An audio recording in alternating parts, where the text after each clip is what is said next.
Peace. Assalamu alaikum. Welcome, family, to Time Podcast by Atiya J. This is your self-help, spiritual podcast, uplifting topics we all love to avoid, but we definitely need to conquer. Tea time is your moment to pause, listen, and absorb what is soothing to you. I'm Atiya J, aka Tia, a certified holistic life coach, and this idea was sparked by my passion to help others discover their latent potential, purpose, and significance, especially if you are one who feels overlooked, alone, or forgotten. You are not alone. You are not forgotten. I see you and I feel you. Welcome to Tea Time Podcast. Enjoy the tea.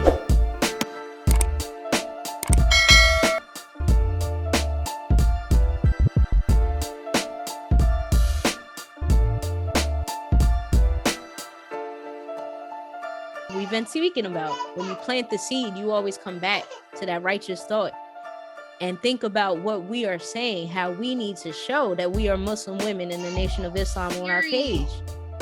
And that's the nation's business. And that's how we cultivate and continue to grow our nation and reach all of our people. What? Ooh. We doing it all wrong. All wrong. What? But it's all right, because Allah got us. Right. Yo. And you see how merciful he is? Because we took from him and ran with it, didn't give him any credit, and he's still right here with us.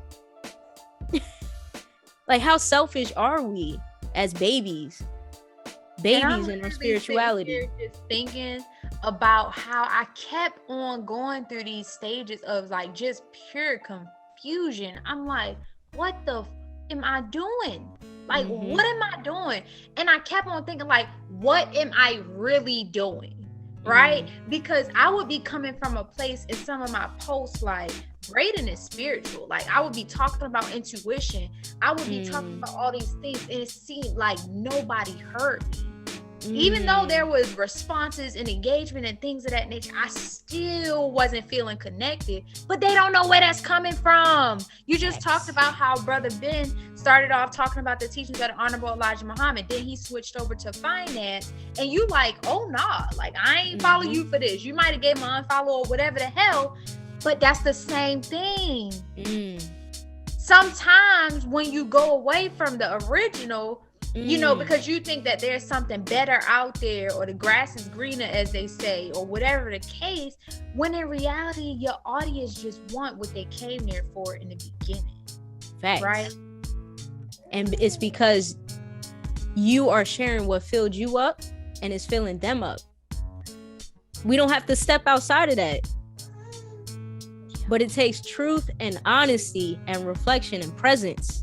What we were talking about with relationships before, that's wild how this is connecting and aligning.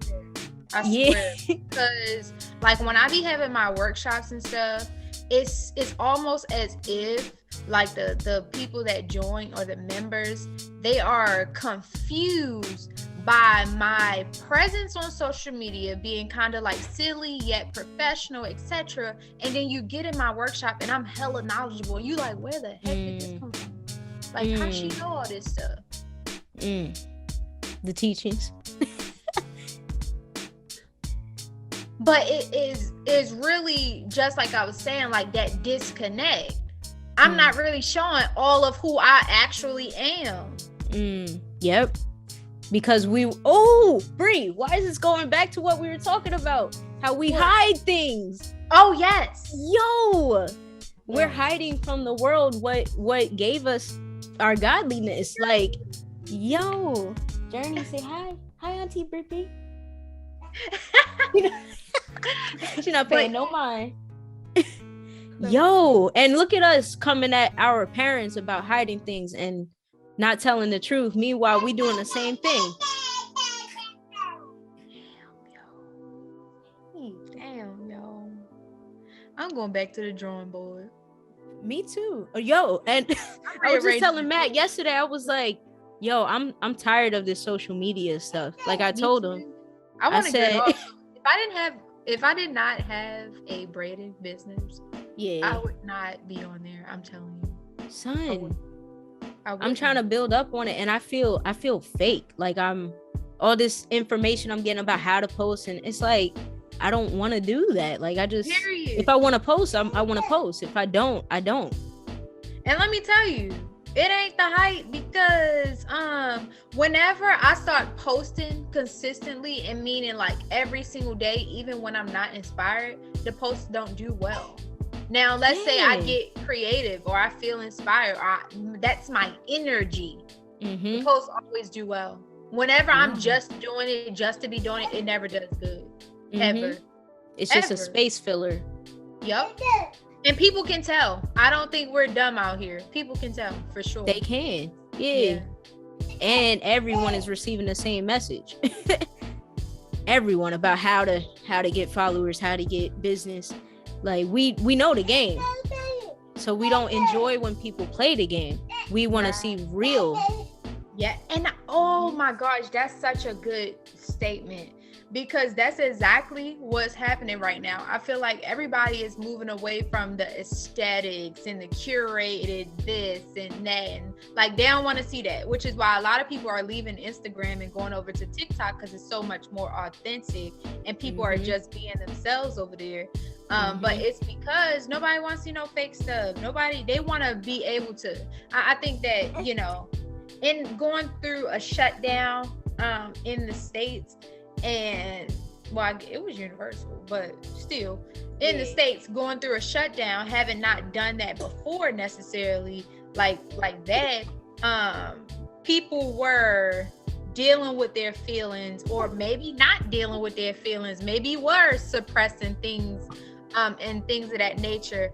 Whereas now, you know, we did all the dances, all the singing songs, all of that during the pandemic as entertainment to get away from those feelings. Yes. Now that people are realizing real life is back in a way, and that you do got to go back to work and deal with that mean, nasty boss, or this, that, and the third person, and et cetera, et cetera.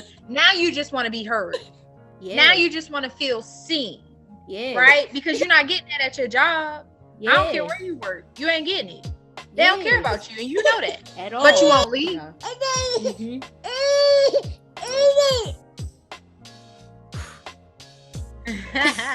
I feel like this is a therapy session for me. Right? No, me too. It's not a podcast episode. No, for real. No lie. But these are the types of conversations that I live for. I hate talking about nothing. And I really hate talking with people who only want to gossip. Like, it makes my ears hurt. Yeah. Like, it makes, even though, like, I can understand where people are coming from, as much as you might want to be empathetic. Like, I'm just like, damn. Like, I be trying to reverse it or get out of it. Like, damn. So these be the conversations that need to be had. And that's why I said earlier, like, I'm glad that you have a podcast, because these are things that's getting out.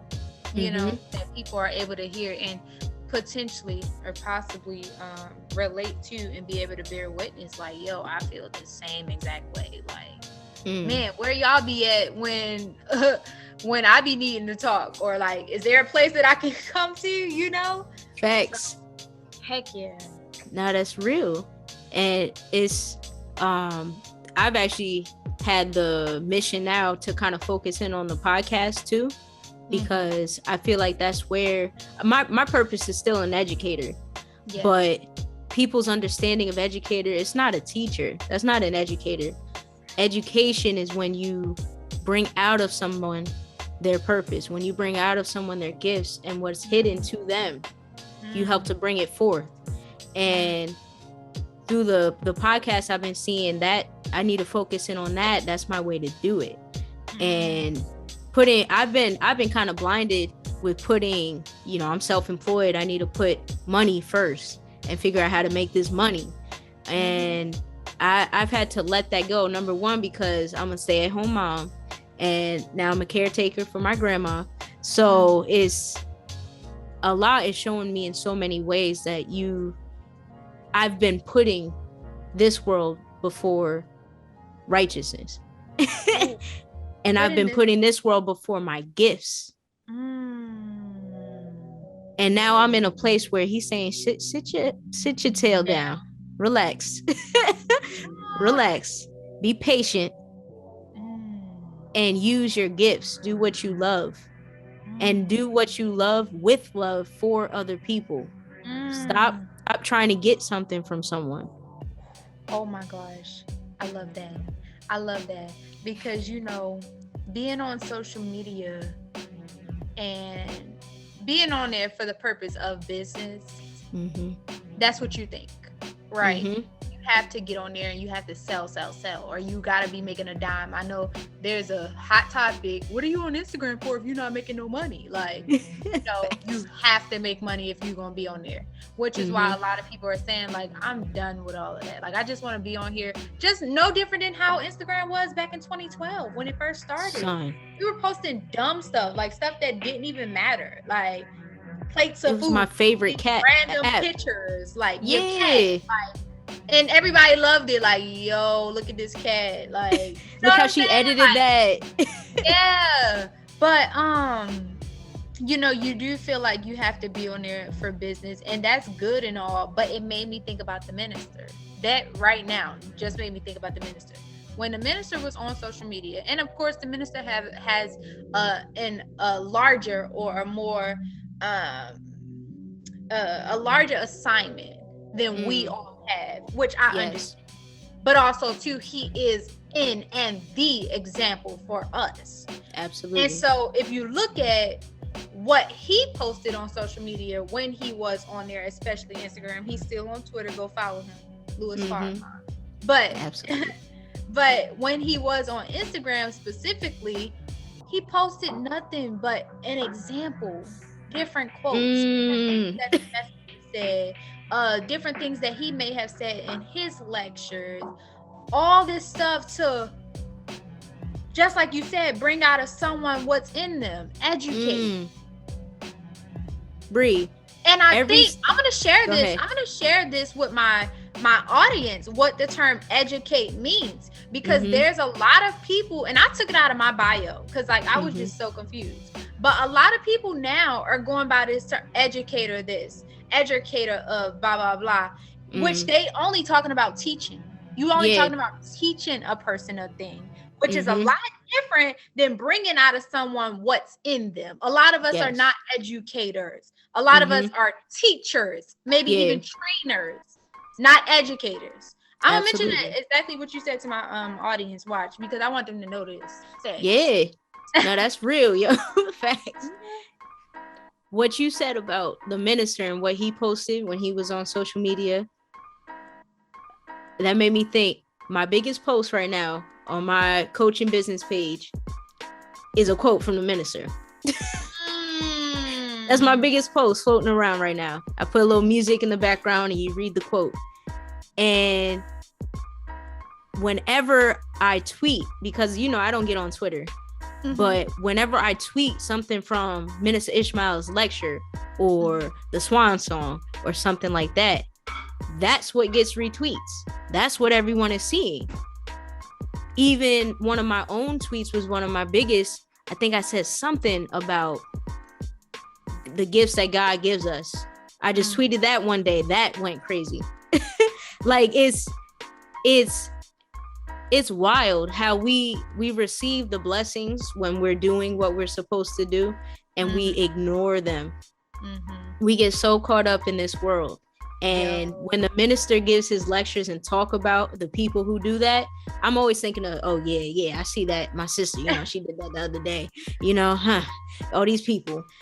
And then, it's you. We need self-reflection, yo. And then when you said, like, you know, you ignore that, it made me think, like, when even with the example that I just gave with the minister's Instagram page be an example of how we should be. When I go on people's pages, specifically believers in the Nation of Islam, and all they have is the minister or different quotes, I'm like, where's your face? Like, is this a fake page, a bot page? Like, where's your face? Thanks. But the page looked just like how the minister's page would look. The only difference is he would show his face, but it wasn't in a vain sense. It was in a sense of, okay, I'm showing my face to let y'all see that I'm smiling, but let me give y'all these gems in the caption. Absolutely. Absolutely. That brings light to why the podcast page, I feel like my podcast page is the biggest one besides photography, which is an active thing. You meet people, but my podcast page is the biggest one that popped off. But I'm giving my voice, and I'm my original intent was to give something that could spiritually uplift people through what I learned. I'm not just giving my ideas. No, when I get an idea, I will go learn. I will go find another basis that I can give to someone. And I believe that's what people want to see. Like, they want to see you with that spirituality. They want to see you with the positivity, but they also want to see you with it. They don't want to just see some random post. They want to see you and you living it, because you, just like, that's why we follow the minister. He is the example of what he teaches. And when we become like him, the example of what we teach, we get followers. And it's not about getting followers, but it's about creating an environment to where you help people to become leaders in their own right. Dang. Wow, I'm glad we talked about this, because this is something that I'm going to share. You know, a lot of times when people come on my platform, and I'm speaking of other braiders, they wonder and they want to know, like, how did you grow your following? And how did you do this and that, third? And one of the things with having a platform, I always say, I'm like, what do y'all want followers so bad for? Even even though I had followers, I never wanted them. Like, I didn't ask for them. I just was doing my work. Like, and it just came. Like, that wasn't something that I was seeking or trying to intentionally get or build. So, like, when I see stuff like that, I'm like, okay, you're going to get it, and then what? Like, do you have something for these people? Like, can you educate them? Can you, like, what can you do for them?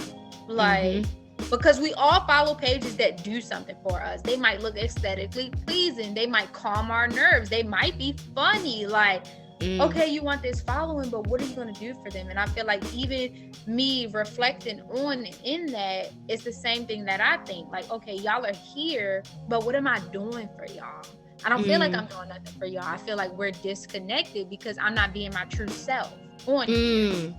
I'm just being like, I'm funny, like, in real life, so, like, that's one part, but it's not the most important. Now it's making me think about the minister. The minister did music, but it was not the most important thing that he did or could have done in his lifetime. The mission was, and the mission made him who he was and is today. And guess what? After the fact, he got to do his music again. Something that he blissfully enjoys. And then throughout all of that process, he has several musicians who looked up to him because of his mission. And that he worked with. Yeah. And it's the mission that he did that makes them want to work with him. Or makes, like, what? We get focused on these little things. It's crazy how the devil works, yo, because you don't even realize he's working. You think you're on the right path.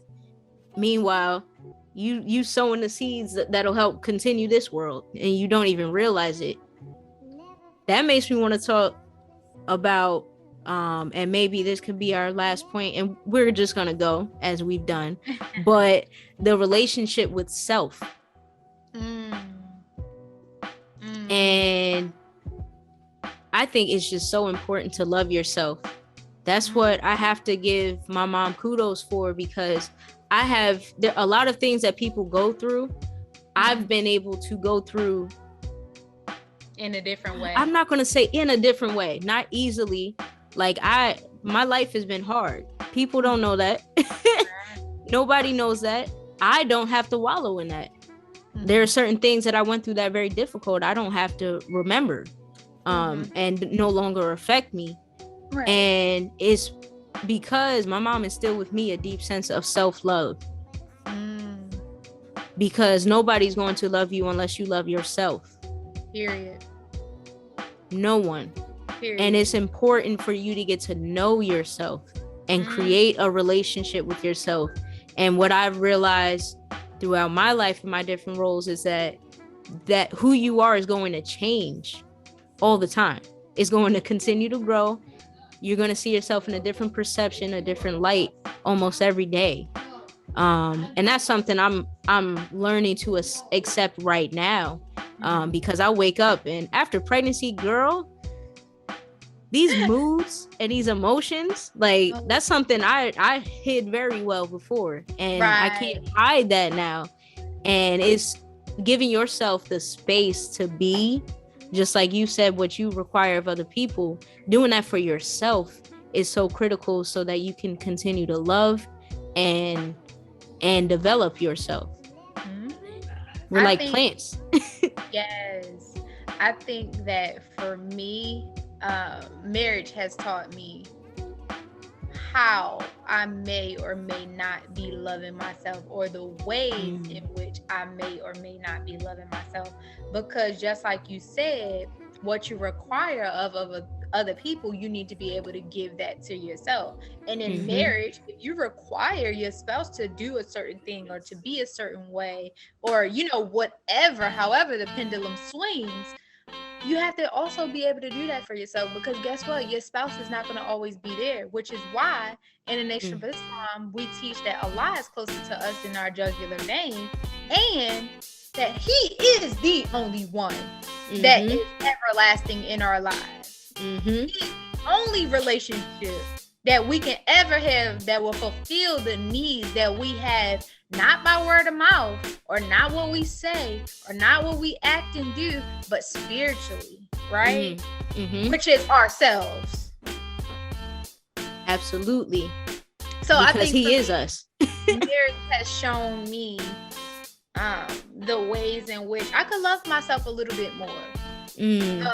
Or, I have just maybe an ounce or I can tell where I love myself, or how I want to be loved, or I can see these things just from being with my husband. Like I can see these things, kind of like what love language is. Like I don't think I learned my love language until I got married.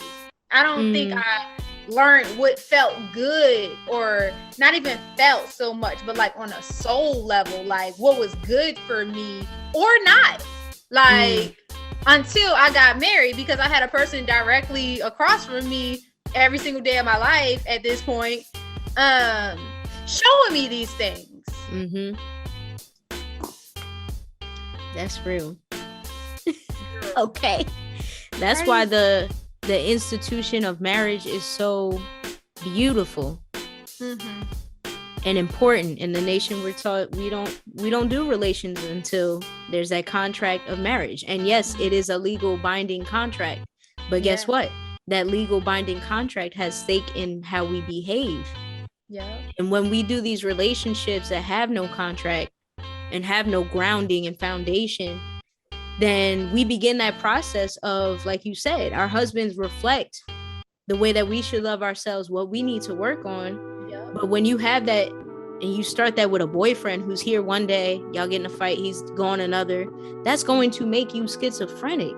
That's going to make you insane, because you're going to be constantly seeing things that bring up ugliness in you, but you don't have that stability to continue to work with it. You have no security in learning how to love yourself, because that, especially for a woman, that security is in a man. Oh my gosh, this is funny, because I know somebody's gonna hear this and be like, you don't need no man to show you how to love yourself. You do that for yourself and all that. But girl, let me tell you, when I was not married, girl, boy, whoever, when I was married, I could not, there was nobody or nothing. Like, my thoughts, my way of, everything was selfish. And not in a sense like, oh, sometimes selfishness is good or you need to be selfish. No, selfish in a way of, I don't give a damn, nothing about what you think, what you say, like, none of that matters to me. I'm doing what Breonna wants, when she wants, etc., etc. And You can say that, yes. But when you get into a relationship and you have, or a marriage, let me say, when you get into a marriage and you are working with someone that's other than yourself and you are striving to become one, there are trials that are going to come up. There's going to be hardship, impediments, etc. And if you as an individual cannot or do not have the mental capacity to be able to go through that, you're never going to grow. You're never going to be able to get outside of what that, for me, Breonna's selfishness. Breonna do what she wants. Breonna do that. I would have never been able to come over and through and up that. Facts. Had I not been able to be in a marriage and, you know, be self-reflective, of course, because, you know, you got to take accountability and you got to do your own work as an individual.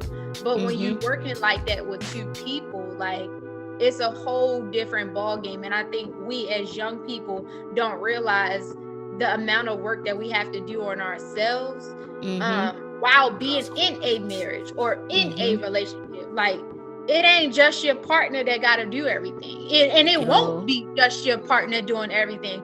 You got to do some things. And if you don't have that mindset where you're willing to grow, especially grow through things, I don't think you're pretty much ever going to be a better person, because you won't know what's in you that needs to come out and be better. You won't know.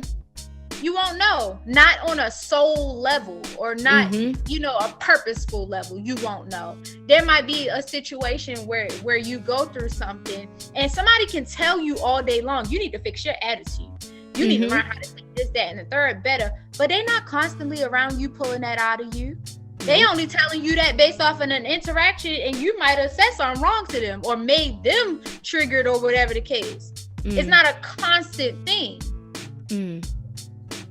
That made me think that culture of living in your home, especially as a woman, living in your home until you get married, that's something that we've been brought away from.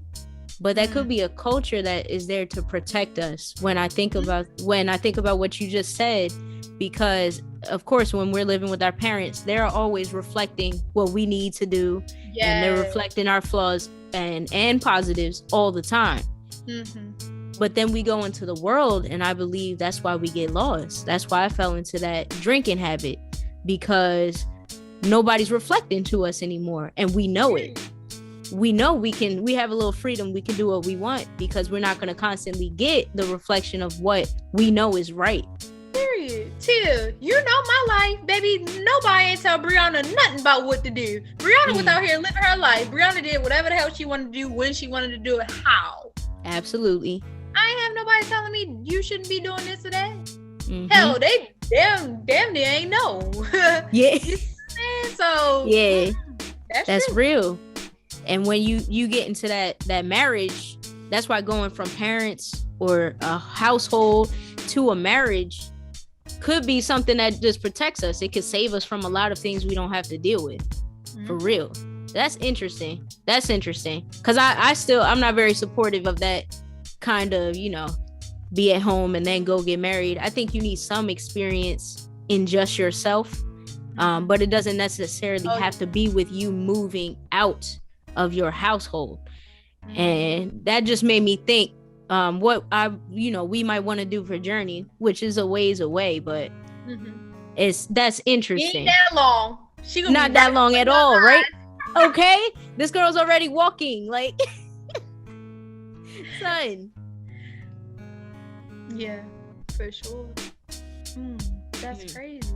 But it also makes me think about like what the cultivation period of our lives should look like and should be. Because, you know, the Honorable Elijah Muhammad talks about by the age of 6, a child should know what they want to do in the world. Yes. And so if as parents, we, you know, guide, like you were saying, guide our children into being what it is we can naturally see of and in them. And teach them look, crazy. Look at how majority of us have parents, right, who have lived entire lives. We talking about 40, 50, plus lived entire lives compared to us, right? And they know certain things about life that they may not share with their younger children for whatever reason. I know one of the things for me, I didn't even know how to open up a bank account. I didn't even know how to make, and this, I'm pretty sure a lot of Black young people can relate.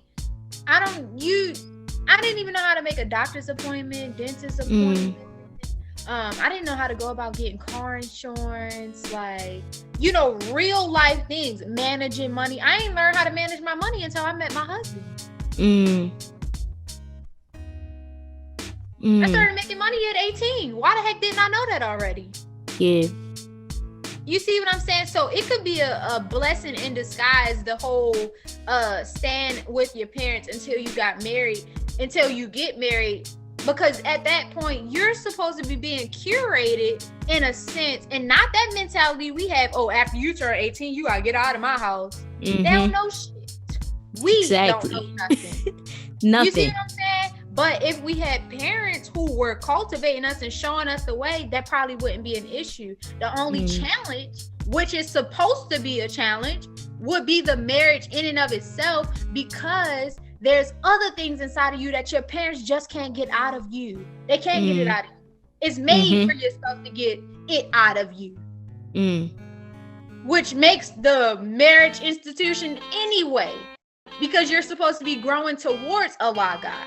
And how do you grow towards Allah God other than growing in and up and to and through yourself to Him? Yep, absolutely. Your parents can't bring that headache out of you out. Like, your parent, like, they can get on your nerves, but like, it's certain things that your spouse do that's just like, yo, are you serious? That's crazy. Like, you can turn your parents off. Like, I don't gotta listen to you. I ain't gotta talk to you. Facts. But when you're in a marriage, you gotta compromise, or not even necessarily compromise. You gotta know how to communicate. You gotta know how to. What's that saying? I'm gonna agree to disagree. Right? Yeah. Like, you gotta know how to do that. With your parents, you can say the hell with you. Yeah. You could say it. Not saying that you should, but you could. A lot of us do. I have. So, you know, that's just what I think. Whew. This is bringing me back to the importance of healing. Like, each and every one of us has the task. We need to heal ourselves so that we can heal our nation. Like, I just keep going back to the fact what you were saying about how you weren't taught about your finances, you know, about how to manage that. Me either. Like, my mom, she was, I gotta give kudos to her. Like, she worked to be a mother. Like, she worked hard and did well with us. But there are certain things I noticed that I wasn't prepared for, and that's always gonna happen. Journey's gonna have the same realizations. But finances, when I think about that, I was not prepared for that at all. Like, but my mom, that's a stress point for her. That's something I believe she's just figuring out and still has things she needs to figure out. So it's important that we individually and within our marriages pay attention to those things that really trigger us. Pay attention to those things that we can't even, like, there are certain things I told Matt, my husband, I was like, I don't know how to tell you my emotions sometimes. And that was a while ago. Thank God I'm getting better at that. But I don't know how to tell you my emotions. That's a point that I needed to focus in on and still need to focus in on, because that will go into journey to where she will not know how to deal with her emotions. Right. And when I heal myself, I can then properly train and educate my children. Tia, the people around me if I have no children. Facts. Tia, look at this. You just now said that you had to communicate to your husband. I don't necessarily know how to communicate my feelings every single time. Had you not been married or in this relationship, right, with your husband, who would you have ever expressed that to? And even if you did say it aloud, there would have been nobody to pull on you to keep on expressing your emotions. Absolutely. And I've been there. You can turn that off with a friend. You can turn that off with a homie, a associate, a believer. You can turn that off. I don't gotta express to you my emotions. Yep. Because guess what? I'm gonna ghost you when I get emotional, and then I'll come back when I'm cool. That's not mandatory. We know how to give our friends space. This is why we learn how to give them space. Because damn it, you ain't gotta decide to share your emotions with me. You don't have to. But that's not your task. But as a wife with a husband, or husband with wife, or etc., it's your duty. It's your duty. Y'all, just like you just said, you wouldn't want that passed down to your children. And knowing in a marriage you could possibly have children, guess what? It becomes your duty to heal. Yo, and that made me think of when I have expressed to friends in the past, I get mad at them when they don't give the response I think I deserve. Like when they don't want to go into that, I have gotten mad at friends. Like, wow, they're not real, you know? But with what you did, that is. And I'll stop, just stop reaching out for a little bit, or whatever I do. And I'll go back eventually, maybe. But that's not their task. Like, that wasn't for them to respond in a way that I needed them at the moment. That's not for them. How can I get mad? How can I get mad that my friend doesn't want to go deep dive into emotions that she may be struggling with? What? That's real. And relationships, knowing what relationships are for, knowing how to communicate in them, like, yo, dang, we gotta do a part 50 because it's already about 20,000. I think the next one should be about friends. I'm here for it. All right. Since you kind of like lastly said that friends. You're right. And what is the duty of a friend? How many of us have them? Right. Friends. What is the duty of a friend? Because just like we talked about earlier with the whole how you basically relate to people, just like I was saying, like you had mentioned, like that's not your best friend. Like y'all just go to the club. In reality, that should be your best party goer or your best party bud or something like that, because that's the only thing you do. No different than if you got a friend where you know for a fact he or she is down to go eat. Like this your foodie. Ain't necessarily your best friend. Y'all only ever go out to go get some food. That's your foodie. Yo, so facts. Woo. That's funny. Well, let's end it there because we have our next episode. Period. Shoot. Thank you everyone for tuning in. Bree, thank you. As always, I don't even have to say thank you because this is just a given. But I do have to say thank you because I appreciate who you are. I appreciate our growth together. And I appreciate how you speak as well, because you always bring your liveliness, you always bring your bluntness and your Aquariusness. But like, I'm a Gemini, so we mesh. And this conversation was literally therapy for me. So yeah, I hope everyone else who is hearing this also enjoyed and finds some healing, finds what they need in it. If you did, feel free to contact me. If Bree wants, feel free to contact her. This has been this was really good. Nice way to start off my day, for sure. Absolutely, because I was feeling kind of stressed out. Now I feel you uplifted. saw me earlier. I'm like, yes, I ain't really here. I'm tired. Like, Are you enjoying this conversation? Well, I have good news for you. Wellness Cyphers by A Course of Action LLC, my life coaching company, are coming to Clubhouse and Zoom. On June 5th and June 6th, I will be hosting the first set of Wellness Cyphers, where we come together in a healing circle as Black people to talk about what's on our mind, to talk about what we want to do, and to create community with the idea of communal healing and self-improvement. That's right.